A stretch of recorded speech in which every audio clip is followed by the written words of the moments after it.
106.5.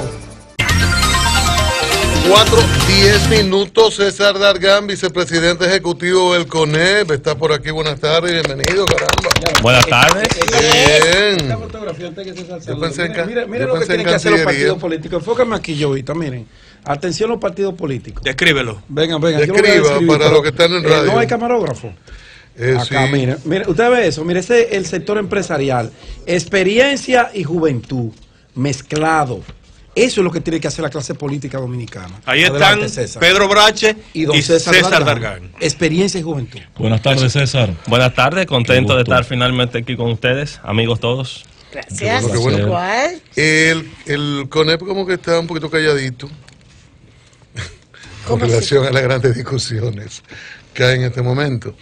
Y uno lo entiende, a veces hay temas en que, bueno, son muy de partido y de intereses hasta de grupos y de personas. Ha sido eficiente pidiendo Pero la ley de partido. en el momento en que está la ley de partido, ustedes que han hecho visitas al Congreso, ¿cuál es el planteamiento con relación al momento que se vive en el Congreso con relación a la ley de partidos políticos? Qué bueno. Mira, Cristian, yo creo que el último año lo que nos ha caracterizado es por ser prudentes sobre qué opinamos, cuándo Sí. opinamos, por qué opinamos. Ay, Y Dios cuando lo hacemos con la convicción de que contamos con el consenso, con el consentimiento pues de la base que nos compone, de las empresas y gremios que conforman el Consejo de la Empresa Privada. Efectivamente, el tema de la ley de partidos ha sido uno de los temas en nuestra agenda en este año. Justamente la próxima semana se cumplirá un año de que celebramos un gran foro por la ley de partidos con un tema específico, que era el financiamiento. Porque desde ese momento entendimos que aunque la discusión que se avecinaba giraba en torno a primarias abiertas, cerradas, ese no es el tema más importante que está en discusión ahora mismo.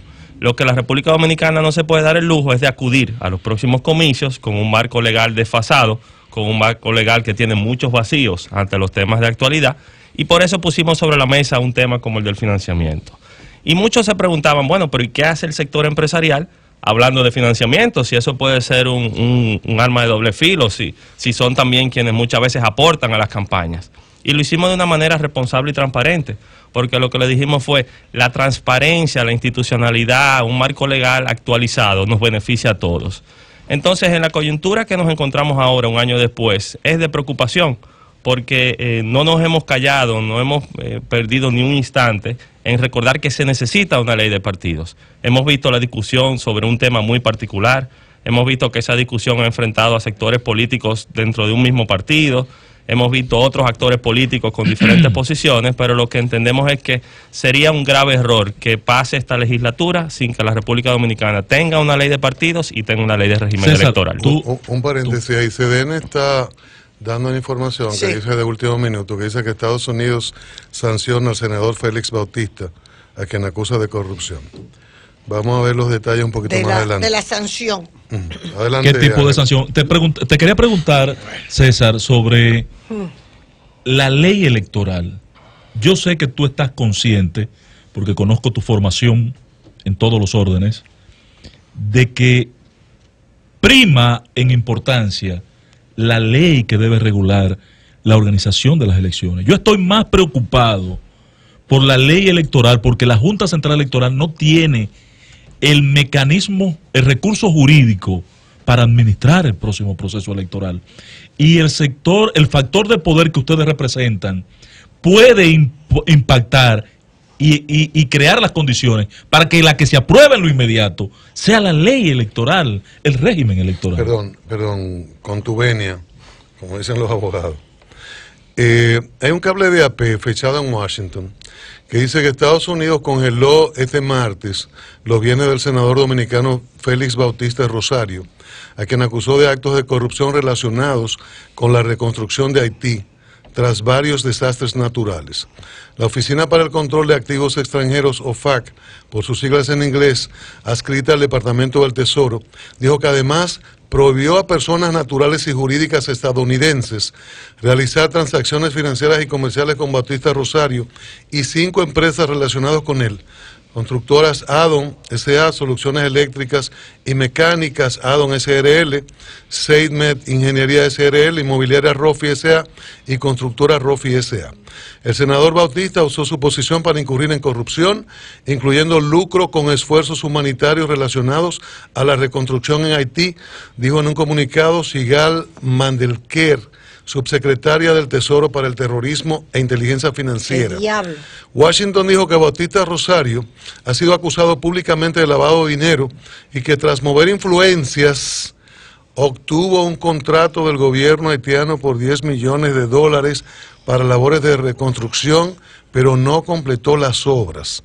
Las sanciones están amparadas, dice el cable de F, en la ley Magnitsky, adoptada por el Congreso en 2012. La legislación lleva el nombre del abogado ruso Sergei Magnitsky, quien murió en prisión tras denunciar un fraude fiscal que involucraba a funcionarios rusos. La ley fue ampliada en 2016 para permitir a Estados Unidos abordar violaciones a los derechos humanos en cualquier país, no solo en Rusia. OFAC dijo haber sancionado desde enero 17 a 33 personas y empresas vinculadas con la violación de los derechos humanos y la corrupción en al menos 10 países. Estados Unidos sancionó el año pasado al empresario dominicano Ángel Rondón Rijo, después de que fuera arrestado y acusado por las autoridades dominicanas de recibir soborno de la constructora brasileña Odebrecht, concluye el cable de A. ¿No dice cuál es la sanción? Sí, toda bloquearle sus restricción económica. Allá en Estados Unidos. Y la posibilidad de comercializar. De que no puedan puedan comercializar también a personas naturales y jurídicas realizar transacciones Creo que la visa financieras. de Félix se la quitaron cuando estaba en el proceso de la Suprema. La B1B2, ahora él posee la visa de senador, que es del Estado Dominicano. Que oficial, porque él porta, la oficial. no, es diplomático. Los senadores usan pasaporte diplomático. Pero deberían mandar aquí a buscar ese expediente para ver si aquí... Déjame callarme. Continuamos con César Dalgán, vicepresidente ejecutivo de CONEP. Ángel tenía una pregunta, si la recrea... Te la recreo de nuevo, Dalgán. Por tu experiencia, por tu formación, ¿no crees que es más importante hoy aprobar la ley electoral para dotar a la Junta de recursos? Porque es obvio que la Junta no tiene cómo administrar el próximo proceso. Y el factor de poder que representa el CONEP luce tímido en esta demanda. Yo creo que son dos alas de un mismo pájaro. Nosotros hemos sido insistentes y cada vez que nos hemos referido al tema, hemos hablado tanto de la ley de partidos políticos como de la ley de régimen electoral. Así como mencionaba que hace un año celebramos ese foro, durante ese año hemos visitado en 6 ocasiones a la Junta Central Electoral. Más que nada como un voto de confianza, como una responsabilidad ciudadana de cómo van los procesos, sobre todo con un calendario que iniciará o que ya ha iniciado de organización de los próximos comicios. Y nos ha preocupado que la Junta tenga que abocarse a organizar estas elecciones sin contar con un marco definido.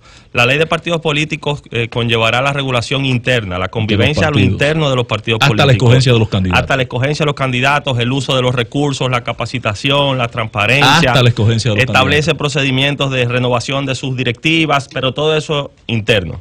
Ya una vez hay candidatos, pues entonces se cae bajo el marco del régimen electoral y por eso se hace tan o más importante que también tengamos esa ley. Por lo que hemos visto, sus discusiones no han sido hasta ahora tan traumáticas, ha habido avance en las discusiones del texto que pueda tener y lo que esperamos es que esa legislatura dote a nuestro país de ambas piezas legislativas. César, perdón, César, adelante. Recientemente, esta semana, el pasado jueves, el Procurador General de la República pues le presentó acusación formal a 7 personas y dejó fuera del expediente otras 8 personas más. Encartó a 6 y dejó 8 fuera. La visión del CONEP, esto beneficia desde el punto de vista del fortalecimiento institucional, la lucha contra la corrupción. Nosotros hemos sido también coherentes en proclamar tolerancia cero a la corrupción. Tolerancia cero en todas las prácticas de corrupción y no importa el estamento en el que se trate, es inaceptable. Lo que el caso Odebrecht ha traído en el escenario global, ni siquiera ya solamente en la República Dominicana, es una nueva modalidad de crimen transnacional que traspasa las fronteras, que va más allá del sector público y tiene vinculaciones también en otros sectores de la sociedad. Y por eso nosotros hemos proclamado tolerancia cero a la corrupción. Ahora bien, en ese sentido hay muchas expectativas de la población, de la sociedad dominicana, en cuál puede ser el desenlace. Nosotros también ahí hemos hecho un llamado a que se cumpla el debido proceso, se agoten los procedimientos establecidos, pero que no le tiemble el pulso a quien tenga que tomar las decisiones de condenar y castigar en los casos de corrupción. Es muy reciente la acusación que se ha presentado del proceso inicial, se ha reducido el número, se han incluido nuevos imputados. Lo que esperamos es que ese proceso pueda avanzar y que con las pruebas correspondientes pues sea sancionado todo el que tenga que ser sancionado. ¿Al proceso que ha hecho la Procuraduría? Es un proceso muy complejo, y casos de soborno, casos de corrupción en la actualidad conlleva el levantamiento de pruebas en condiciones a veces difíciles, conlleva la colaboración entre diferentes países. Hemos visto otros lugares donde se ha avanzado en legislaciones diferentes, pero lo que esperamos es que aquí pueda agotarse ese proceso y que no quede impune nadie que se haya manchado sus manos con la corrupción. ¿Usted cree que están todos los que son y son todos los que están, como en algún momento proclamó el Procurador General de la República, en el caso Odebrecht específicamente? Déjenme preguntarle algo de la industria cuando ustedes terminen. Lo importante es que todo lo que estén. Y si los que están, que sean debidamente juzgados y sean condenados. Y que todo aquel que no está, pues pueda también ser perseguido, juzgado y en todo caso sancionado.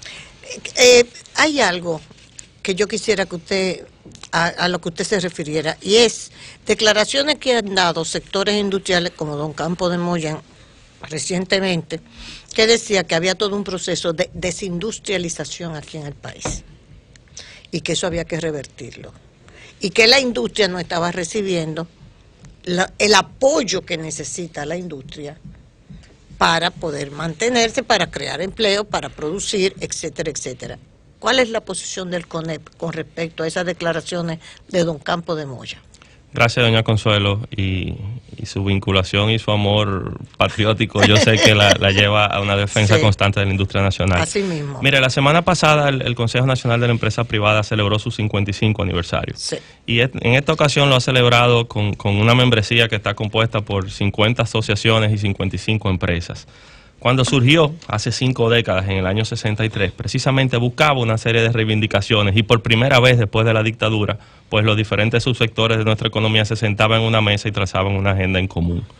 Lo que usted plantea de la desindustrialización de nuestro país es una causa de preocupación, porque nosotros hemos planteado 2 temas a la discusión nacional. Sí. Primero, vamos a repensar nuestro modelo económico. Sí. Y segundo, vamos a abogar por un fortalecimiento institucional como garante de nuestro Estado de Derecho. En cuanto al primer tema, que es el repensar nuestro modelo económico, hemos tratado de ser objetivos y reconocer las bondades que como país podemos mostrar. En ese sentido, hemos mantenido un crecimiento constante durante los últimos años, muy por encima de la media de la región. Hemos visto sectores muy dinámicos como el turismo, que ha venido creciendo, cómo han aumentado las remesas y han sido quizás la palanca de nuestra economía.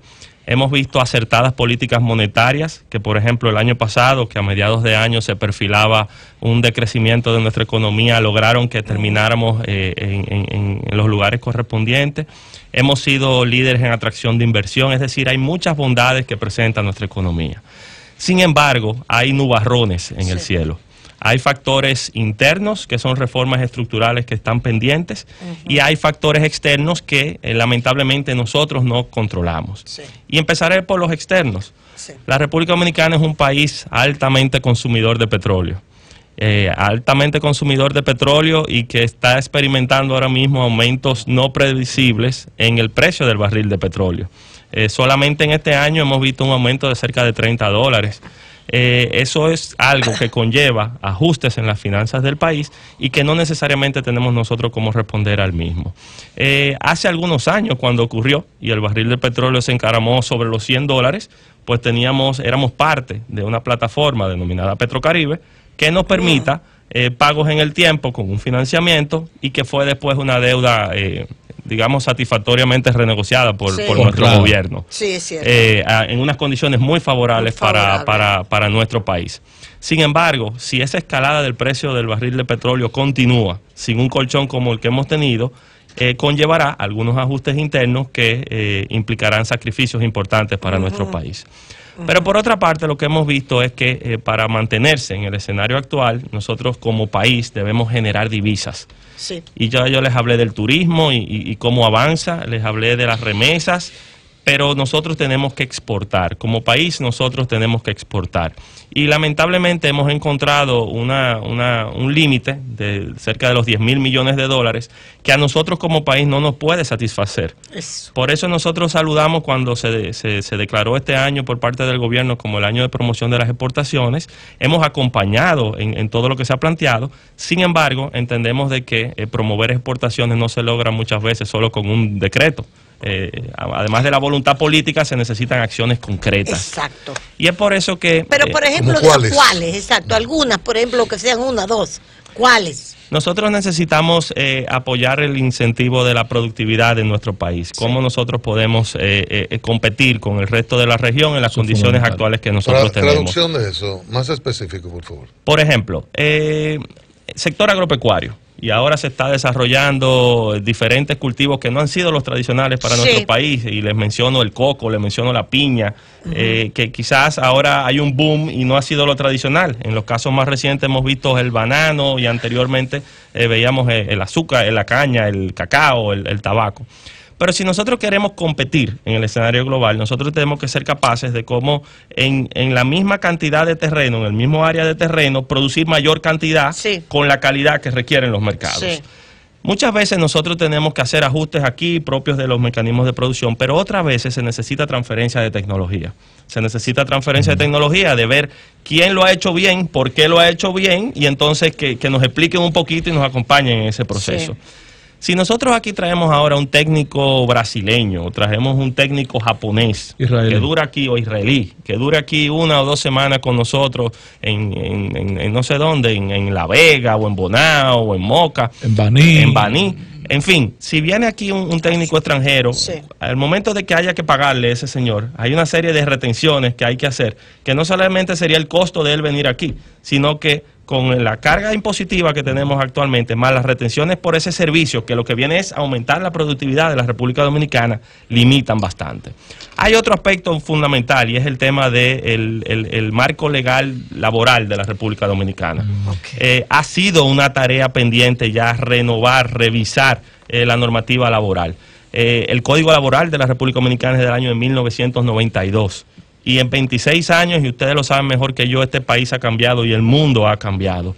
Entonces, que nosotros... Y por primera vez los trabajadores están de acuerdo con que se haga la revisión. Es que más aún, en otros procesos, lo que nos invitaban era una confrontación. En aquel momento nos invitaban a una confrontación de clases. Y eran los trabajadores por sus reivindicaciones y el sector empleador buscando consolidar cómo estaba funcionando. Pero ahora no es eso. Ahora los retos son para ambos iguales. Ahora estamos ante una cuarta revolución industrial que lo que procura es la mecanización, la robotización. Y si no adaptamos la estructura actual, entonces ni los empleadores van a poder seguir generando empleos, ni los trabajadores van a poder conservar lo que tienen.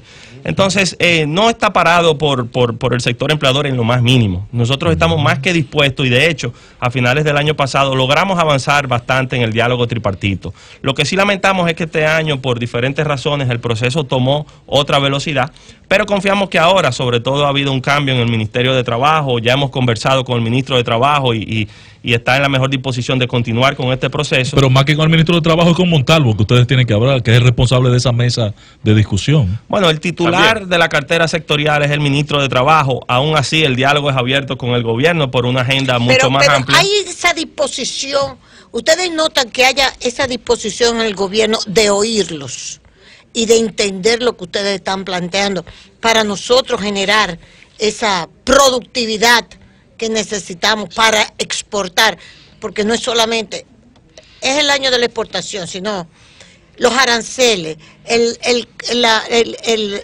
acuerdo fiscal, una serie de cuestiones, una serie de subsidios que van para cosas que no se necesitan, que el Banco Mundial lo ha dicho, el mismo Banco Mundial, subsidios, que están beneficiando sectores que ni existen a veces.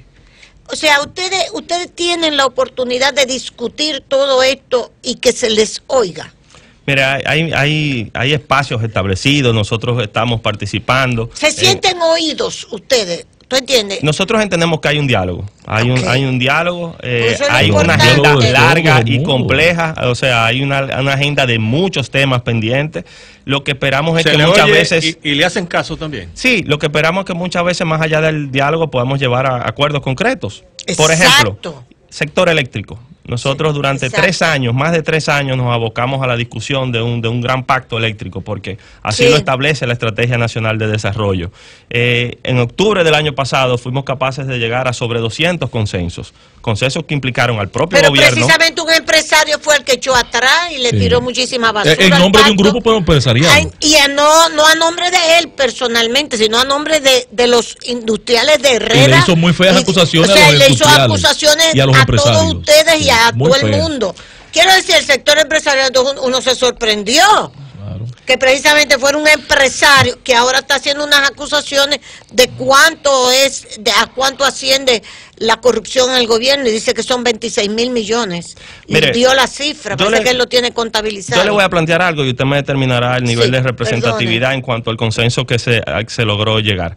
Durante esos 3 años, en el seno del Consejo Económico y Social, se reunió el gobierno, el sector laboral, compuesto por todas las diferentes agrupaciones, el sector social diverso, Sí. el sector empresarial, en el cual participaron más de 70 actores. De esos más de 70 actores, quizás Parece que no uno estaba ha sido ahí. una voz disidente. Luego el resto, todos a una, mantienen al día de hoy de que el pacto que se logró, el pacto que se podría pacto suscribir, eléctrico. es el pacto posible, es un pacto que nos permitiría a nosotros reencauzar un área de nuestra economía que durante Fundamental. mucho tiempo hemos venido Pero ¿por qué está arrastrando. parado hoy? ¿Quién Exacto, lo tiene entonces, parado? ¿quién ¿Lo lo tiene tiene parado? parado? ¿Esa voz ¿Esa voz disidente? disidente o el gobierno le cogió miedo ¿O a le quién? cogió miedo o qué? Miren, oportunamente entendemos que se va a convocar a la firma de este pacto. En su momento, cuando el presidente se le entregó, Oportunamente. cuando al Oportunamente. presidente se le entregaron esos consensos, Para la él planteó algo muy válido y dijo: vamos a lograr el mayor nivel de apoyo político que se pueda lograr Ahí para esto, falta porque un- ahí hay compromisos Sí, que ahí van hay mucho problema. más allá de un gobierno. Exacto. Nosotros Y también ahí hemos mantenido... la ley y la constitución en materia del gran plan maestro de desarrollo demanda un acuerdo político, y la ausencia del PRM en ese pacto puede poner en peligro la firma del mismo. Sí, pero hay temas, miren, muchas veces son más las cosas que nos unen que las que nos separan. Así Y en el es. tema del pacto eléctrico debemos verlo objetivamente sin colores de partidos políticos. Y hemos tenido un diálogo no solamente con el gobierno, sino que mantenemos un diálogo fluido con la oposición. Y entendemos que hay mucha receptividad en la propia oposición. Por eso lo que se requiere es la voluntad, ya en esta etapa, de empujar un pacto que se requiere, sobre todo porque después de haber agotado un proceso de concertación de 3 años, llegar a una serie de consensos y no lograr cristalizarlos es algo muy cuesta arriba. Pero como que uno no sabe Dargan. exactamente, perdón, uno no sabe exactamente qué es lo que pasa ahí.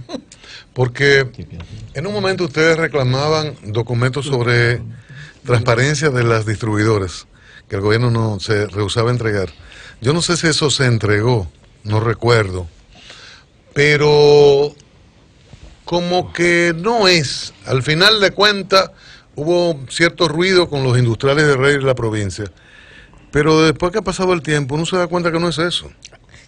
Porque hay un consenso de mayoría. Parecería que no es ¿Cuál eso. ¿Qué Porque es? por él, Porque no ellos es solos eso, se ¿eh? va para eso. No es eso. No puede un sector que tuvo oportunidades. Claro. Usted acaba de hablar de un amplio consenso para dar un Porque pacto Circe de le ese contestó nivel. y le contestó muy duro. Claro, porque no es la Y el totalidad. sector laboral Es- también. Y el sector es laboral. Es consenso, Sí. no es totalidad, no unanimidad.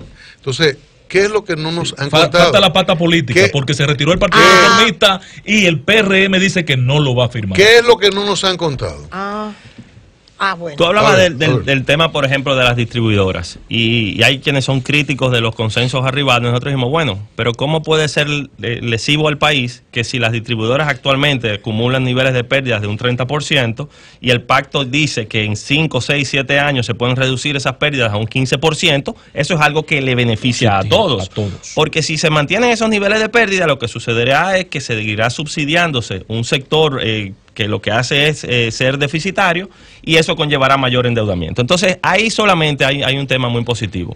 si estamos hablando de una reestructuración de la Corporación Dominicana de Empresas Eléctricas Estatales, si estamos hablando de una transición hacia una tarifa técnica, estamos hablando de muchos logros importantes. Y yo le hablo aquí porque participé muy activamente en la fase final del proceso, de que el sector empresarial está no solamente de acuerdo, sino comprometido en que ese pacto se firme lo antes posible. Así lo está el sector social, así lo está el sector laboral. El gobierno, que fue quien convocó, ya lo tiene en sus manos. Entonces, por eso es que hacemos un llamado a que, o sea, que la bola está en la cancha del gobierno. El apoyo político, la Presidente. voluntad política requerida se Danilo, pueda dar. avívate, Danilo. Dargan, hay un tema que yo quisiera tú abordaras. Siendo yo diputado, vi el rol que jugaron protagónico los empresarios dominicanos para lograr la firma casi de emergencia del Tratado de Libre Comercio con Estados Unidos y Centroamérica. Sí. Ayer, por primera vez, y tengo que decir que de manera muy coherente, porque tanto Consuelo como yo lo hemos entrevistado en privado, y él nos había dicho que ese es un tema a revisar. Estoy hablando de Osmar Benítez, que ya dio las declaraciones. Dio las declaraciones de que es necesario entrar a una revisión. Con calma, pero que hay que hacerlo. ¿Cuál es el planteamiento? ¿Han ponderado ustedes esta situación de que debemos entrar a una revisión? Además, a Estados Unidos no le interesa negocio con ninguno de nosotros, ni con este tipo Pero espérate, no diga eso, pues ellos tienen patrón. el negocio. Mira, en el año 98, Y a la los República chinos, todas las chancletas Dominicana... que los chinos no venden. En el año Gracias 98, a Dios. la República Dominicana inició vacinilla. un proceso de apertura comercial con sus acuerdos de Centroamérica y el CARICOM.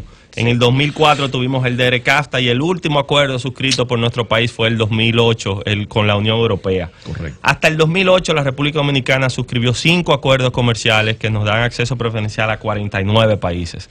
Sin embargo, desde el 2008 hasta la fecha, en esta última década, no se ha firmado un acuerdo más.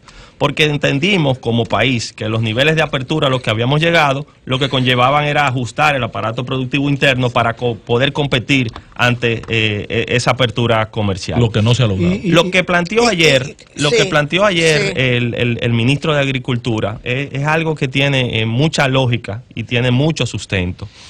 Los acuerdos no son piezas estáticas. Exacto. Los acuerdos deben ser en función de las condiciones del Claro. momento. No son pétreos. Los acuerdos no llevan a la mesa contradicciones. Los acuerdos más bien procuran cómo socios pueden sacar un mejor provecho a determinada condición. Yo creo que es sano lo que ha planteado el ministro de Agricultura. Es un tema que se ha venido ya discutiendo durante un buen tiempo. Y aunque él se refiere específicamente al sector agropecuario, hay también cosas que mencionar. Cuando la República Dominicana ingresó en la Organización Mundial del Comercio, decidió proteger una serie de productos que se han denominado los productos sensibles. Esos productos incluyen arroz, habichuela, los lácteos. Protección que termina en el 2025. Entonces, esos productos sensibles fueron los que recibieron mayor nivel de protección en el DERECAFTA. Sí. Pero ya a todo le llega su hora. Ya hasta ellos Y no se ha el hecho proceso nada. de descalendarización ha iniciado.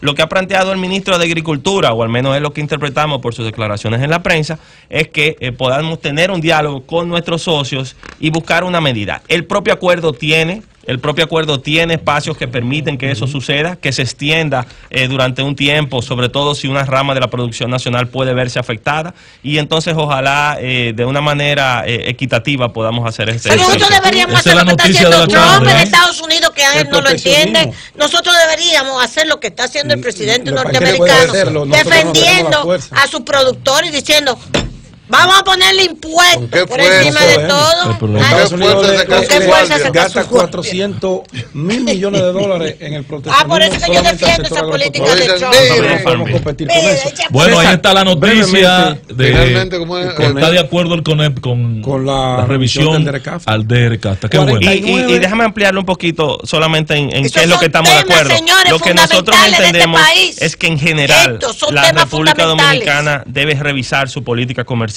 Correcto. Claro. Nosotros hemos en algunos casos sido reactivos. Fuimos reactivos cuando negociamos sí. con los Estados Unidos Exacto. porque era la oportunidad que había. No enganchamos. Fuimos reactivos con la Unión Europea Como la porque guardia. se vencían los aranceles También. que teníamos.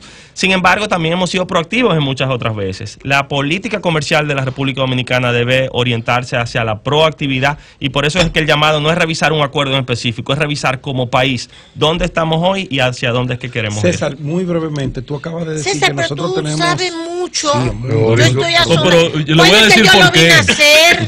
Yo lo vine a hacer. Le voy a decir por qué es que sabe tanto. asombrada. Ahorita yo le digo por qué sabe tanto. Qué bien. Yo le digo ahorita por qué sabe tanto. Solo va a decir que se parece a Balaguer. No, se parece a su tío. Él tiene el nombre de su tío, César Gargano. La formación, que eres el doctor César Gargano. Así es. César, primo de mi abuela. Acuerdos comerciales con diferentes países, bloques regionales incluso, y nosotros seguimos con los mismos métodos, con el mismo modelo de producción, no hemos cambiado en nada y yo te pregunto, ¿nosotros hemos aprovechado esos acuerdos para sacar algún beneficio a la República Dominicana? Si nosotros lo vemos desde el punto de vista cuantitativo, es decir, qué estamos exportando y qué estamos importando, diríamos que no. Porque hemos venido acumulando un déficit que ha crecido en el tiempo. Un déficit de cerca de 10.000 millones de dólares que se ha mantenido en el tiempo. Ahora, quizás ver solamente el aspecto cuantitativo sería un abordaje muy frío de cuál es la situación del comercio exterior. Nosotros tenemos que ver otros aspectos cualitativos. Por ejemplo, ¿qué ha sucedido en las tendencias globales de comercio en estos años? Cómo en determinado momento nosotros éramos el único país de nuestra región que tenía acuerdos con la Unión Europea y con los Estados Unidos, pero ya nuestras preferencias se han ido erosionando y hay otros países con mayores niveles de competitividad en nuestra propia región, le digo México, Colombia, Chile, Brasil, que tienen plataformas de acuerdo todavía mucho más amplias. ¿Cómo han contribuido positivamente los acuerdos a reformas institucionales en nuestro país? La modernización de nuestras aduanas, procedimientos de compras públicas, leyes de propiedad intelectual. Es decir, los acuerdos no son... ¿Es posible un acuerdo con China? Ha habido como también, hablamos del gobierno, y esto quiero puntualizar esto porque me mortifica, porque yo soy defensora de la producción nacional y todas estas políticas neoliberales, que son estas políticas neoliberales de importaciones y de tumbar los aranceles que nos han fuñido, etcétera. Ya yo todos esos discursos ya yo lo he hecho. Pero también el sector empresarial como que le ha faltado punch, como que le ha faltado aterrizar, como que le ha faltado al sector se acomodó, Pero mira, doña Consuelo, yo creo que la evolución se ha venido dando, podrá haber sido inducida o no, pero se ha dado. ¿En qué país nosotros creemos? En un país que, así como piensa en la distribución de la riqueza, anteponga la generación de las riquezas. Claro. Porque nosotros no podemos distribuir lo que no hemos generado. Si no arrastraremos en el tiempo muchísimas otras cosas. Entonces, que si se ha hecho o no, yo creo que hay quienes han hecho la tarea. Y han hecho la tarea porque hemos visto cómo se ha diversificado nuestra plataforma de producción, hemos visto cómo alcanzamos más países en el mundo y hemos visto productos dominicanos que son líderes de exportación mundial. De repente la gente se sorprende que somos líderes en exportación de productos de equipos médicos. Ya no solamente es productos agrícolas o materias primas, sino muchas otras cosas. En los últimos 10 años las exportaciones dominicanas crecieron un 68%. Eso es mucho. Ahora bien, cuando nosotros a eso le quitamos exportaciones minerales y de combustible, las exportaciones dominicanas han crecido alrededor de un 10%. Eso es muy poco. Eso es muy poco. Muchísimas gracias. Entonces, repensar nuestro modelo es algo fundamental. Hay que hablar de China, compañero. Presidente ejecutivo del CONED, muchísimas gracias. Excelente, César. Oye, pero una tranca. Me gusta. ¿Quieres sintonizar a